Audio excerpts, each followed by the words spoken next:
Hello, so we're going to be doing something a little bit different on Savage Sounds this week. I've been teaching you sounds because that's why it's called Savage Sounds, but eventually you're going to want to start putting these sounds together so you can actually create rhythms and do beatboxing. So, sorry it's taken me this many weeks to get to this point, but I sort of thought maybe you'd figured that out and you could just start putting the sounds together. But, nevertheless, it's very important that you start practicing drum patterns. So, the most basic drum pattern, which we've already gone over, combines the three basic sounds: kick drum, hi-hat, and snare, or outwards. But you should be doing it as an inward snare. All these sounds you can find in my previous Savage Sounds episodes. So, the most basic pattern is BTKT, or P, if you want to call it a PTKT, and that is.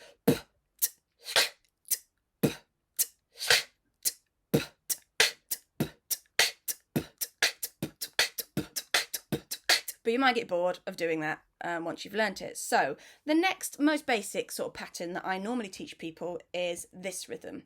It's just a little bit more interesting.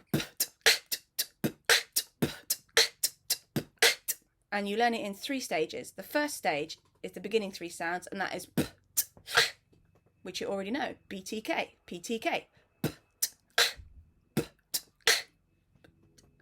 Okay, the second section is it's just two T's together.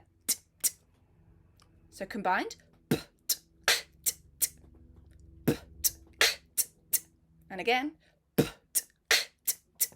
That's fairly easy. It's the third bit that normally messes people up, and don't worry if you get it wrong, it takes a while to learn the language. So the third bit is so it's BKT. Very important that you remember that. With an emphasis on the snare. But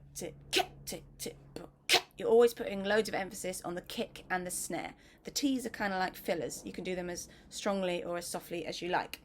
So combined, the first bit, second bit, third bit, together.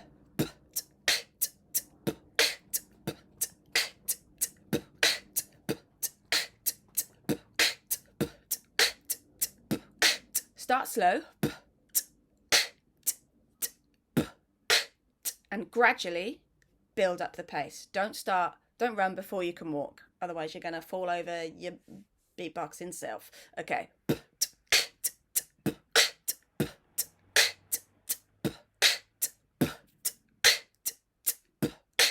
Eventually, after lots of practice, you should be able to get it to a consistently strong and fast phase where you can go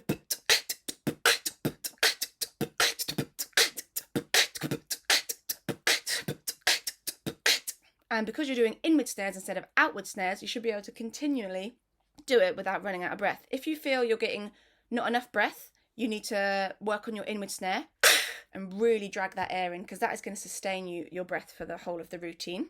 If you find that you're getting in too much breath, then great, well done, you're doing a good inward snare, but you're probably not getting rid of enough air when you're doing your B's and your T's. So if you find you're going, I've got too much breath, then you really need to expel loads of breath on your kick drums and on your T's. You can get rid of loads of breath just by doing, I've got rid of all my breath.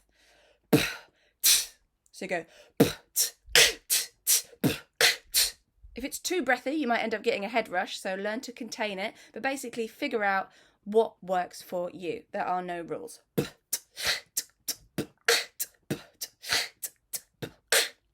And that is the basis of a drum and bass rhythm, which sounds like this. So the two T's in the middle, you're going to replace with tukka tukka instead of t. So you just go tuk tuk, like chicken tikka, tuk tuk. So and the last T of the whole rhythm is going to be a ticker as well.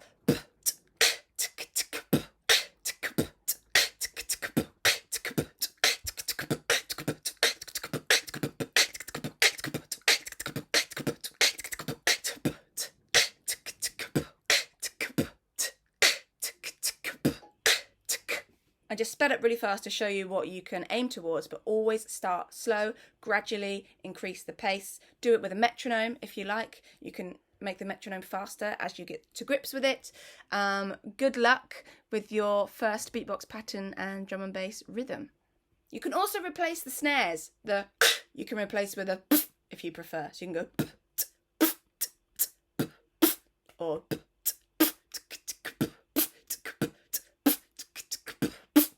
it's up to you which snare you prefer.